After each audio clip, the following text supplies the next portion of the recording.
Hello and welcome to the Tribeship podcast. I'm your host, Paul Hurley. My guest today is Enda O Doherty. Enda is an inspirational speaker and endurance athlete who has taken on some of the world's toughest challenges. His endurance, drive and passion and ability to convey a message have made him a much sought after speaker. Enda's endurance CV is astounding. He has pushed his physical and mental limits far beyond marathon running. He has completed Ironman Sweden and Ironman UK, one of the world's toughest endurance races, with a 4-kilometre swim, followed immediately by a 100-kilometre bike ride, followed by a full marathon. An incredible endurance athlete whose mindset and mental toughness sets him apart, completing 9 marathons in 8 days, an incredible feat, while carrying a washing machine on his back, makes it an incredible achievement. Constant change, progression and growth have seen him attempt to climb Mount Kilimanjaro, 19,000 feet, again carrying a washing machine on his back. And is driven by fierce energy and passion to inspire people to achieve the best they can in a sporting, business, professional or educational field. His passion comes from energizing audiences with stories of his physical and mental challenges that set him out on a journey of self-discovery. His ability to inspire teams, individuals and businesses is what sets him apart. Welcome to the show, Enda. Wow, Paul. Thanks very much. Can you tell me about this fascination with washing machines? The first thing that comes to mind is when I hear that introduction, I'm sort of listening along going, God, that guy sounds really interesting. And then I'm thinking, that guy sounds a bit quacky. And then I'm thinking, it's me. I better get ready for this interview. The washing machine, I suppose, look, for me, the washing machine was a hook for media.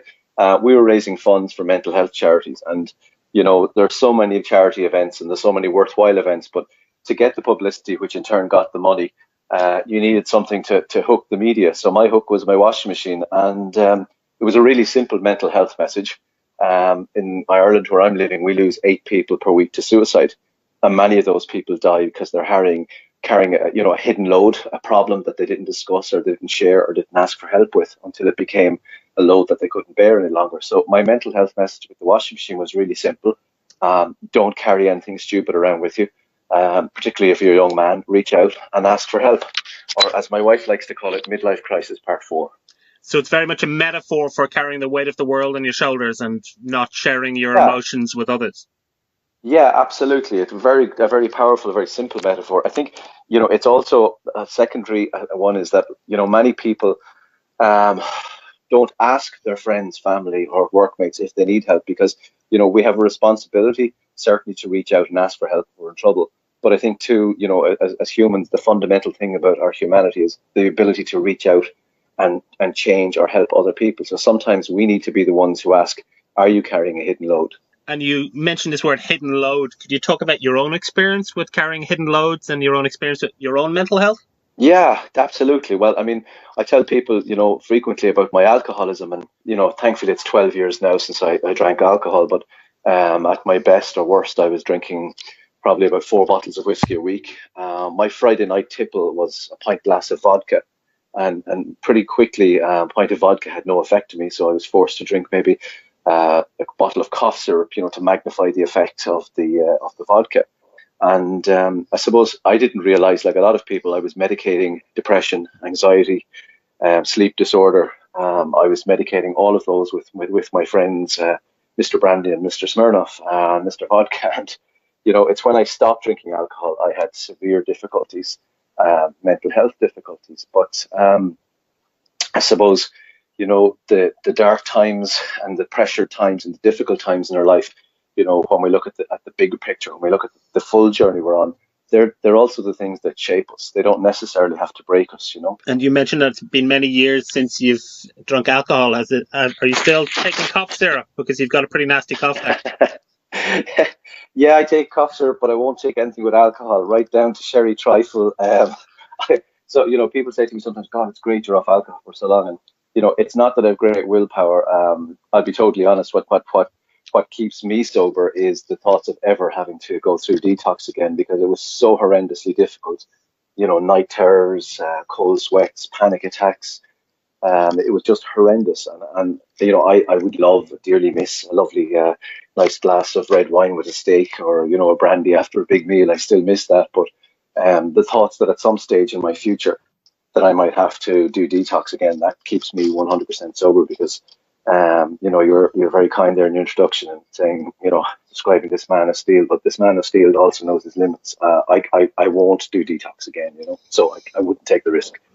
And looking back on it now, do you have a good understanding of how you became an alcoholic in the first place? Like, what were your teenage years like in terms of, were you carrying a big burden, afraid to speak out about how you felt with others? No, not at all, not at all.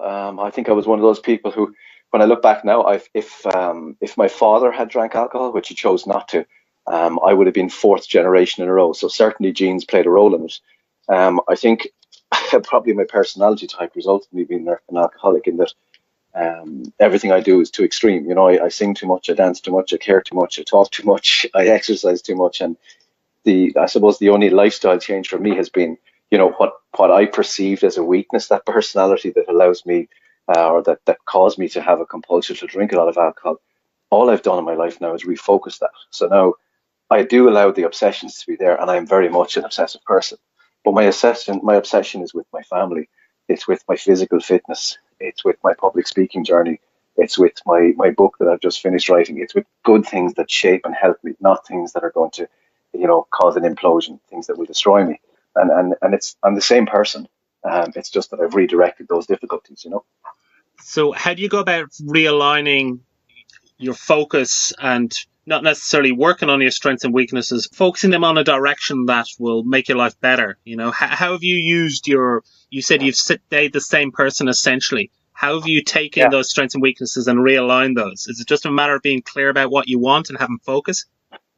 It's about realizing that the things I do in life have to contribute to me. They must be positive. So they must shape me. They must improve me. They must make me stronger. They must make me wiser. They must make me happier. It's a simple question that I pose to myself. If I meet someone and I'm engaged in a conversation, or if I'm engaged in an activity, or if something's coming up work-wise, is this going to shape me, improve me, help me? And if it's not, I need to stop instantly. There was a teacher I had 100 years ago, and I remember he came into class one day, and one of his catchphrases was, "You're masters of your own destiny." We decide whether we're happy in life. We decide whether we're overweight. We decide so many things we have control over in life, but we hand that control to somebody else. So all that really happened to me, I suppose, in the last 12 years is I took ownership of myself and said, right, I'll make decisions that are going to allow me to do better. And it's really funny, with Superman, Paul, he's got his kryptonite.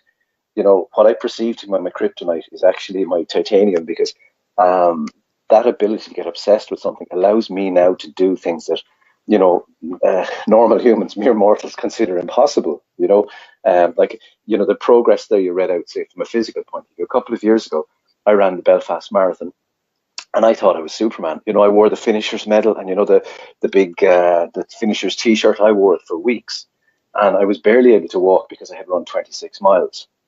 Now I upped my game in terms of my physical fitness, my honesty about what I needed to improve, about consistency, about persistency, and when training. And here I was a few years later, I could swim 4 kilometers, cycle 180k on a bike, and run a marathon 15 minutes quicker than I could 5 years earlier. So the perceived limits that I had didn't really exist anywhere except in my head.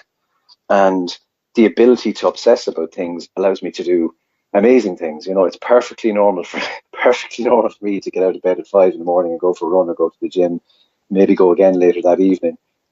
Maybe I work in a large secondary school. I work as an assistant principal, and everybody falls out the door exhausted at 4 o'clock, and I can comfortably get in my car and drive 2 hours, speak at a conference, drive 2 hours back, and I'm okay with it. So it's really unleashed massive energy in me. So you're using your obsessiveness in a very positive way to achieve what you want in life? Yeah, absolutely. And it's like, I'm amazed how many people I come across that are conscious of their weaknesses, and either A, they don't do something to fix them, or B, they don't realize that many times your weakness has potential to dramatically increase what you're able to succeed at. Like, I'll give you another example. I didn't really learn to read and write until I was 12. And it was in the early 80s, and that was perceived, or the label then was stupid, or I was lazy. And then gradually I came across, I think I was in 6th class, I came across a wonderful lady, and she realized that I had difficulties in processing the letters. Now, the funny thing is, as someone who's worked their whole life, adult life in education, I don't think I've ever written on a blackboard because I can't spell. And when I do write, it looks like a spider exploded on the board. But I suppose the flip side of that is, if I'm listening to a podcast, I can listen to a 2-hour podcast and I can remember every single name, detail, date, everything sticks with me. Now, if you gave me the same information on a sheet of paper, I'd struggle to recall it. So there again, it's another example of, technically I'm a really bad speller and a bad reader, but my memory skills have improved dramatically by focusing on things that I'm good at. Yeah, can you talk a little bit about how physical fitness has a positive effect on mental health? Were you always active, or is it something that you've undertook over the last few years? No, I've always been active, Lauren. As a kid, I think my sporting journey sort of probably reflected my age. So when I was younger, I played a lot of soccer, played rugby. Then I migrated to badminton, and then I migrated to tennis. And then the knees were getting a bit sore, and I migrated to triathlon. And of course, typical me, triathlon had to be sprint distance, Olympic, double Olympic, Ironman. And next thing you know, I'm running around with a washing machine, running from Belfast to Waterford on my back, and Mount Kilimanjaro. So there's been a steady progression. But I recently, as you can hear, I have a bit of a flu, and I went to my doctor, and he said, "Linda, you've got to rest up for a few days, give the gym a miss." And I just looked at it and I said, "Have you any patient that you would tell them on the spot to suddenly stop taking their antidepressants, or suddenly to stop taking their alcohol dependency drugs, or stop taking their sleeping tablet?" And he looked at me and said, "God, no." He said, "That would be dangerous." And I said, "Well, don't ask me to stop exercising, because that's what it is for me. It's where I get my serotonin. It's where I get my endorphins. It gives me confidence. It helps me sleep. It reduces my stress levels. It's the magic pill for me." I hear so many speakers speak about it, because it's true. It gives me so many things in life that I need. And the list continues. Like, it gives me friendships, it gives me learning, it gives me companionship with my wife, because we exercise a lot together.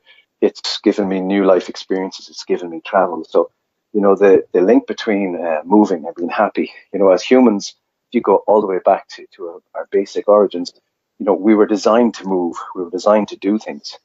And I think there's definitely it's an unquestionable link between our ability to stay active and our ability to stay happy. It's also the self-mastery that comes with pushing yourself and the goal achievement. Yeah, self-mastery is wonderful. I mean, for me, I'm the sort of guy, like I said to somebody once, if you left me in a room with snakes and ladders for the afternoon, I would be addicted. And by the afternoon, I'd have a theory on snakes and ladders, and I'd want to share it with somebody. It's it's self-mastery. I mean, I just so thoroughly enjoy. I mean, I spoke last night at a very significant public speaking event for me with the Attorney General, and it was in our national stadium here in Dublin. And one of the first things I did when I went to the hall was I put my phone on a stand at the back of the room, and on my Galaxy Watch there's a remote I have for a camera app. So I took video and I took stills of myself as I spoke and listened back to it on the way home. Now, that obsessive bit of me wants to get better, but the mastery thing, to see when people laughed, or how did people smile, or what was my pace like, or did I pause?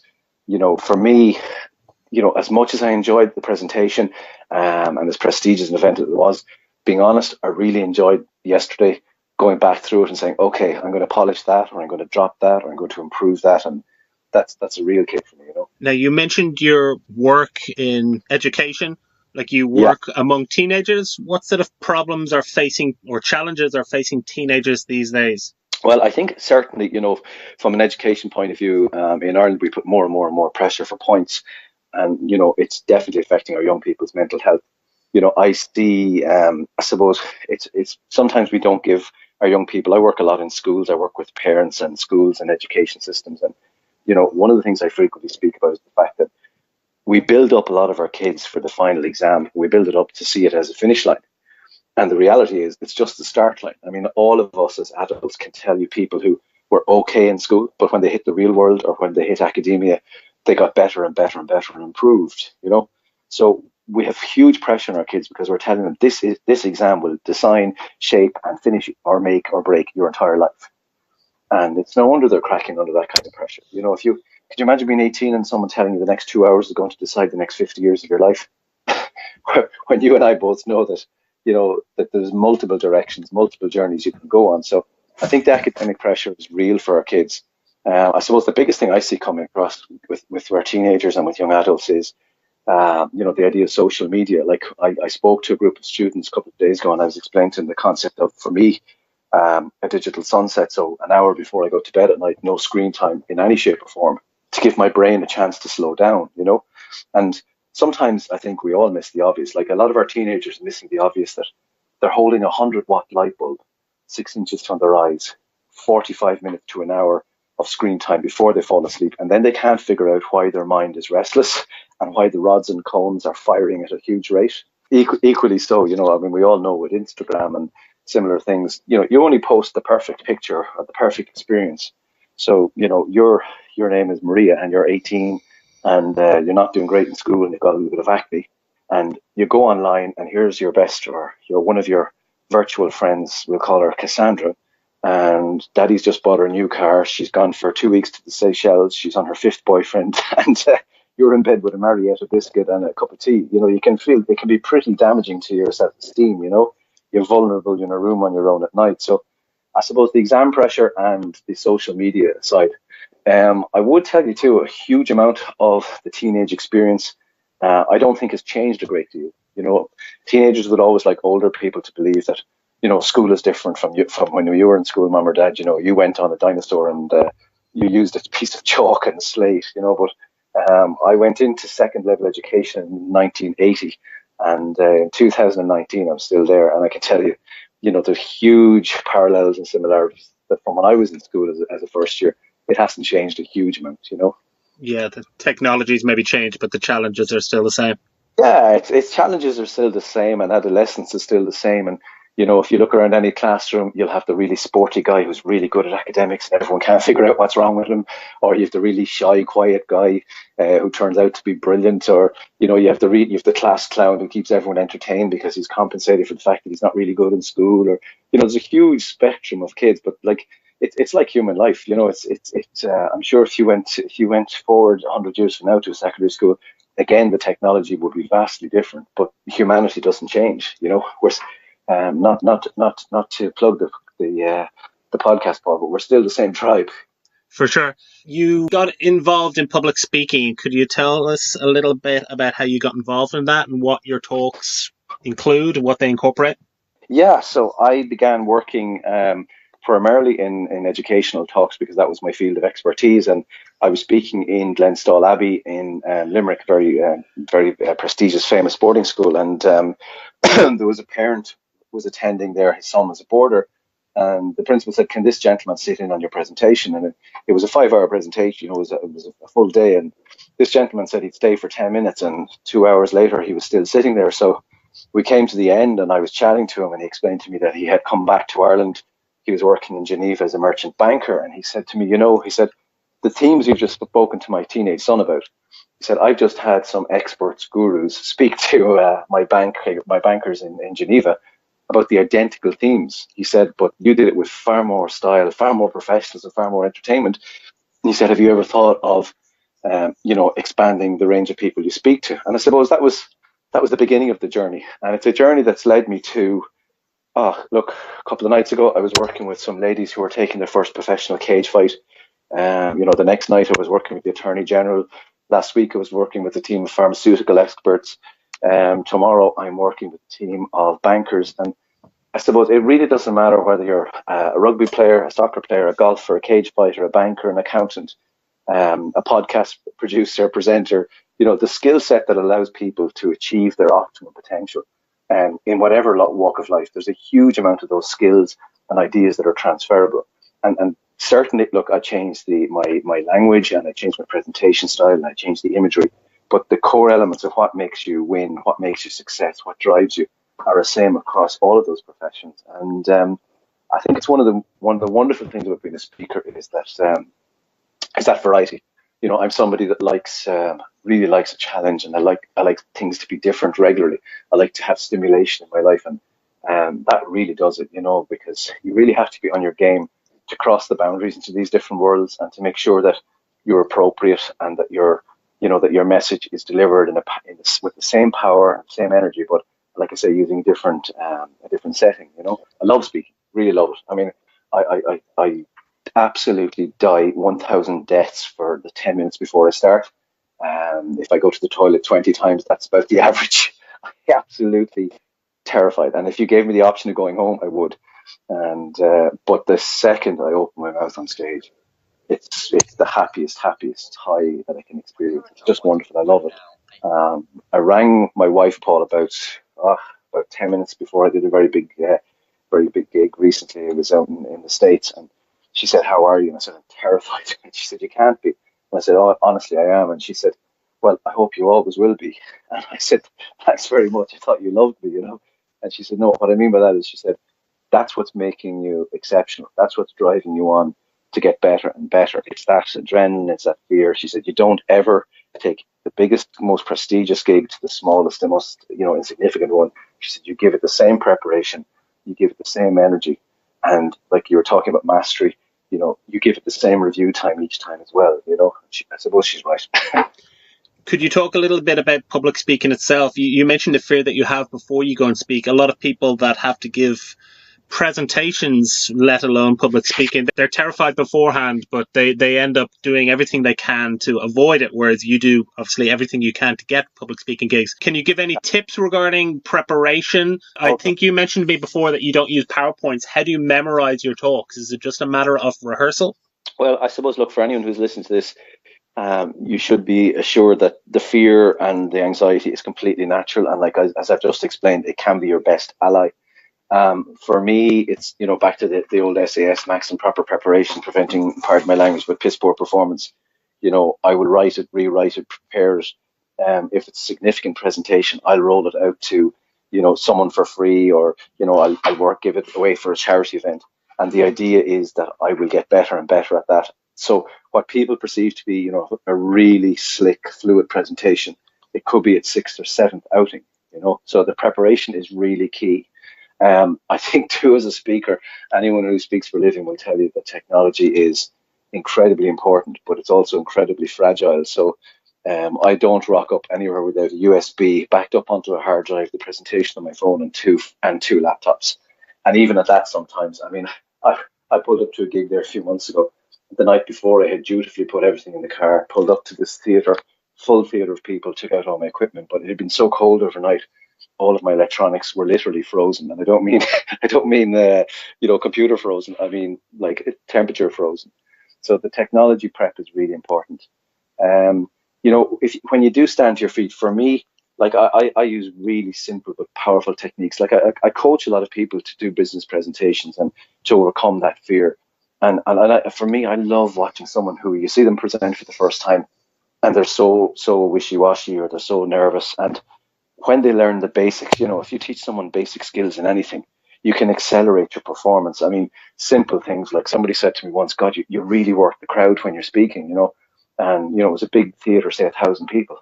How did you do that? And I said, "Well, I only ever speak to 3 people." And they said, "What do you mean?" And I said, "Well, at my opening line, your intro, there's a hook or you crack a joke. I'll scan the room instantly. And the first person on the left who looks friendly, happy, interested, motivated, I speak to them. The first person in the center that I see do the same thing, I speak to them. The first person on the right."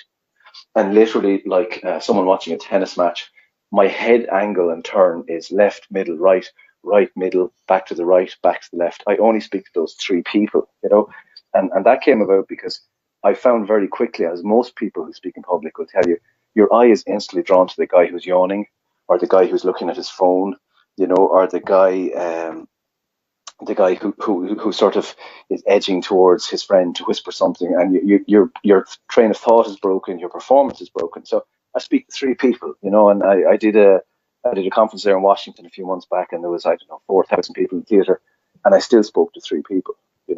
I suppose I can elevate that sometimes, Paul, to a new level, in that conference in Washington, we were backstage, and everybody was doing the green room, and the photos and the champagne and the bits and pieces that were going on. It was a big, big production. And I disappeared front of house. And the reason I went front of house was I actually wanted to meet the people I spoke with, because it calms me.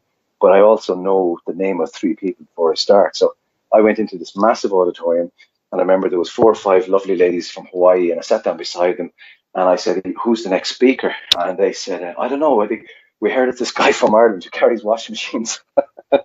And I said, "No, that sounds crazy." And then after a few minutes, I said, "Actually, it's me." And they said, "Is it you?" And they said, "What are you doing here?"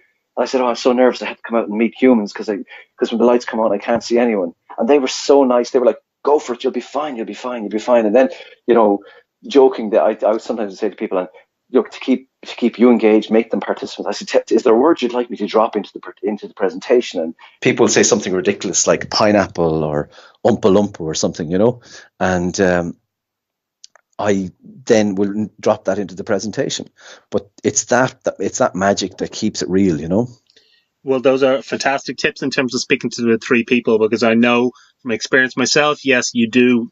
Your eyes instantly are drawn to the person that's yawing or the person with the arms folded with the scowl on their face. And it's very off-putting and it can totally put you off track. There's another tip that I really would love to add in, and it's about, before you go on, like I do quite a bit of live TV now and radio and stuff like that. And a really simple thing I ask people to do is, the way you're about to speak on stage, you think, oh my God, I'm going to forget what I have to say.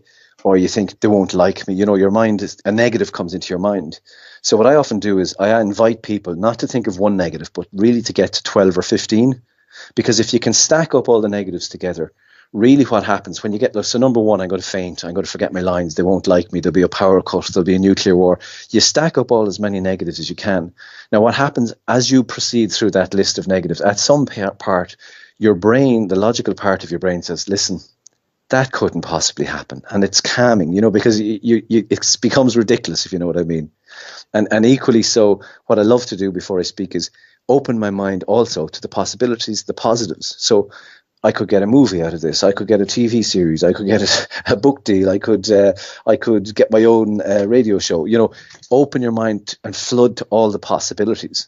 And then just before I speak, I visualize all the negatives in my right hand and I visualize all the positives in my left hand. And before I go on stage, I simply choose the positive hand. I close my hand and I say, that's what I want. That's what I'm going to get. I choose that.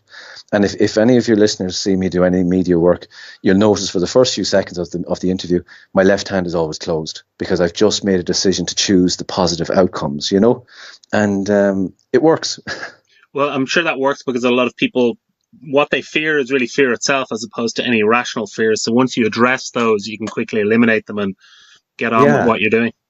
Yeah, well, I remember I brought my kids to Disneyland a couple of years ago, and I'm not great with heights. And I sat at the first roller coaster and watched the kids go up and scream with excitement, and they begged me to go, and I said no. And on the second or third roller coaster, I said, look, I've spent a year saving for this holiday. I need to break through this fear. So I got on the roller coaster. Now we almost got thrown out of the park because what came out of my mouth, Paul, wasn't pleasant, and that was just on the way up. On the way down, the adrenaline, the excitement, the humor, the companionship of my family, the crack was just amazing. And so much so I got off the roundabout, or I got off the roller coaster and said, let's do it again. And sometimes, with fear, what you've got to realize is that, once you break it, not only is it going to leave it behind you, but it's going to be replaced by something fantastic. It's like the small child on the side of the diving board. They look at the water and their mom or dad says, come on, you can do it, you can do it. And the first time they step off, there's huge fear, but very quickly they want to do it over and over and over again, and you can replace any negative with a positive. If you think about your own life, if you have a negative thought about something, what I often say to people when I'm mentoring businesses or I'm mentoring individual sports people is, it's a natural thing to have a negative thought. God, we're going to lose, or, I'm not good enough, or I'm not funny enough, or I'm not tall enough, or, my website's not smart enough. And I always say to people, look, really simple maxim is every time you have a negative thought, go and match that with a positive action. So if you think, oh God, I'm not making any progress losing weight, on the spot, put the runners on, out the door and walk for an hour. If you have that thought 5 times this week, you'll have walked 5 miles. You'll have walked for 5 hours. You'll probably have walked 26 miles. So it's like the power of negative thinking. Like if you use it to your benefit and instantly reframe, the negative voice is trying to help you. It's not actually being negative. It's got a positive intention. So if you redirect it towards something positive, you can actually use that as a champion. Yeah, a champion, exactly. And what you're engineering is a win-win scenario, because if you don't have the negative thought, things are going well and you're making progress. If you do have the negative thought, things are going to get better because you're going to take an action, right? My mindset is always win-win and positive. I was speaking at a banking conference recently, and I sat down. There was an accountant sitting beside me, and he said, I feel sorry for you. And I said, why? And he said, you're on after Jim Gavin, who's the Dublin Gaelic football manager, And he said to me, he said, you know, Enda, he said, I said, why do you feel sorry? And he said, well, Jim Gavin is like, he's 4-time All-Ireland national champion winning coach. The man is a brilliant speaker, you know. And I turned to this guy and I said, look, it's like this. I said, if he's as good as you think he is, I have to be the best I've ever been. And if he's not as good as you think he is, I'm going to look fantastic compared to him. So I can't lose, right? And this guy came up to me after the interview and he said, look, I owe you an apology. And I said, there was a meet and greet afterwards. And he said to me, in my world, because he's an accountant, he said, it's positives and negatives on a spreadsheet. And, we're in profit or we're in loss. And he said, I rarely meet people like you. He said, your mindset was incredible. He said, your mindset was, it's a positive or it's another positive or it's a win or it's another win. And he said, maybe I need to open my mind to those possibilities, you know? Well, his way of thinking is very black or white. Yours is sort of every color is good. Yeah. So like another pillar in my life would be, learning, education. So my dad would have given us a very strong maxim, which is like, remember that you know nothing. Because the minute you think you're the boss or you know something, it's when life comes and bites you in the ass. So like I make time every day to learn and to read. So a wonderful friend of mine, Brian Tehan, gave me a book entitled The Daily Stoic, and it's basically reflections of Stoic philosophers and Roman generals, and it's incredible. It's 1,000-year-old advice, but it's really, really strong, and it really rings true today. So I've been trying to read that, or I would listen to a lot of podcasts, because I want to fill my brain with as much ideas, as much learning as possible. So, the education, the learning, the family, and I would think probably too for me important is nutrition. I love my food probably too much, but I'm very aware, there's a very good friend of mine, a wonderful dietitian, Gemma Kehoe, and she often says in her presentations, if you eat rubbish, you're going to feel rubbish. And I'm very conscious to put good fuel into this aging body, because I need premium fuel at this stage, Paul, to drive it. Yeah, you need every help you can get, so. Yeah, but like that circle, if you like, of pillars that keep me upright, they're vital. And I know, if I miss the exercise, or if I fall down on the food, or if I fall down in relationship with my children or my family or my friends, or if I fall down there, I know any one of those can cause the domino effect. And, I'm really conscious that my mental health and my happiness are not anymore an accident, nor are they chemical in a bottle of whiskey.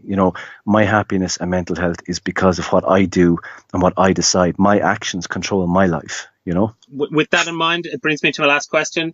What advice would you give to someone who is currently struggling with their mental health? What are the first steps that you'd recommend they take? Well, I was running Ironman Sweden, and I saw this gentleman in front of me, and he was calorifically challenged, to say the least. This guy was a big, big man, and I was amazed, firstly, that he had got so far into the race. I walked up to this guy and I said to him, he was from Chile. I walked up to him and I said, "Are you okay?" And he started crying. He said, "No, I'm not." And he said, "I'm going to stop." And I said, "Don't stop. You've only got a few K to go. Don't stop. You really, really regret this." So I said, "Walk with me for 10 minutes. And if you want at the end of 10 minutes to quit, then quit." So we walked. He told me that in one calendar year, he came home to find his girlfriend in bed with a friend of his. His mother died, his father died. And here he was in Sweden with no family, no girlfriend. And he ate and drank and became very unhappy and very overweight. And he went to a Swedish doctor, and I don't know this doctor's name, but it must be a great doctor, because he turned to this guy and he said, "Look, you have two choices." He said, "You can have pills or you can have runners." He said, "You decide." And he said 1 year later, here he was, 80% around an Ironman course. And he finished that night after our conversation. I met him on the finish line. But the advice I'd give to people is, like, we've spoken a lot in this podcast about doing things, and, it's a kernel of our life. Action is what makes change. So, go for that walk, meet somebody, go for a swim, ask for help, get counseling, see your GP, make a list of the negatives in your life that are causing you pain and unhappiness, and make an attempt to change them. I work as a mentor with people. I worked with a gentleman. He was a very, very powerful man, and he had a company, and he was very successful, but he was very unhappy. And I said to him one day, I said, "What makes you happy in life?" And he said, "Oh God, fishing." And I said, "Tell me about the fishing." He said, "I love putting the rods in the car and the bait, and I like getting a couple of bottles of beer and I put them in the river." And he said, "I'll put my hat on and I just a little bit of music." He said, "And I like to, just have a little bit of Budweiser or whatever the beer is." He said, "I watch the river flow past and the blue sky and the white clouds." And he said, "Most days I don't catch any fish, but it doesn't matter. It just feels so good. I love it, And he described it as real passion. And I said to him then, I said, when did you go fishing last? I said, about 3 years ago. And I said, but you've clearly recognized it's something that makes you really happy, and sometimes, the simplest things in life are the most powerful. If somebody makes you happy, spend time with them. If something causes you to be less stressed and happier and more joyous, you need to do more of it. And for all of us, we're different. We're all in the same tribe, but we're certainly different people. I mean, for some people, it's dancing. For some people, it's the movies. For some people, it's falling in love. For some people, it's running. For some people, it's carrying washing machines up mountains. Find your passion and allow that to guide you on a better route. I see so many people who are paralyzed with depression or paralyzed with anxiety to the point that it's crippling them in their lives. And, all I say to them is the first thing you need to do is make a start. Do one small thing and see if it improves your life. And if it does, do more of it. And if that doesn't work, try something else. But sitting hoping that, the dark clouds will go away, they don't always go away, And the other thing I suppose I would say to people is that, when you do get to a better place, part of our mental health journey is that things will be good and things will be bad in life, things will be difficult. But the important thing is to realize that, on the spectrum, we're expected to have good and bad times. We call that life. Life is not always, Jersey Shore or Chelsea, whatever it is. It's not picture perfect, Instagram filtered. Life is tough at times and difficult. So what we really have to do is, optimize the good times, and when they're there, enjoy them. And when they fade from us, be careful that, to retrace our steps as to how we got them. I walked one day 2 years ago with a gentleman who, Eamon, Eamon is an amazing guy. Eamon walked barefoot all the way around Ireland, the entire coast road of Ireland. And on the day I was walking with him, I had lovely, comfortable runners and comfortable socks. And I said to Eamon, I said, how the hell, we came to a really rough, horrible, spiky gravel piece of the road. I said, jeekers, how have you been doing this for months, And he said, walking on surface end, it's like a metaphor for life. And I said, what do you mean? And he said, when you're on the moss, the grass and the dew, and life is good, you can just forget about walking and just enjoy the journey. And he said, when you come to the spiky, difficult, bumpy bits, he said, you just place your feet more carefully and you just slow down and they pass and you get through. And I just thought it was so powerful, because it was just the two of us in the middle of nowhere walking along. And it's great wisdom, really, really good wisdom. It's an amazing metaphor for life. Yeah, an amazing guy. I mean, I think, and Eamon technically is he's from Mayo, but I think he's Jamaican, because I've never met anyone who was more cool and mellow, a very relaxed guy, very determined guy, Fantastic. Well, finally, and where can people find out more about you? Well, I suppose the easiest way to get in touch with me is you can find me on endodoherty.ie. And you can email me at info@endodoherty.ie, and my cell number is 00353 86677 2154, which is far too complicated. So endodoherty.ie is probably your easiest thing. If you can't remember my name, the running joke is, if you Google Irishman washing machine, you'll find me pretty quickly. Well, thanks to Enda for a great interview. For more interviews like this, go to tribeshift.com.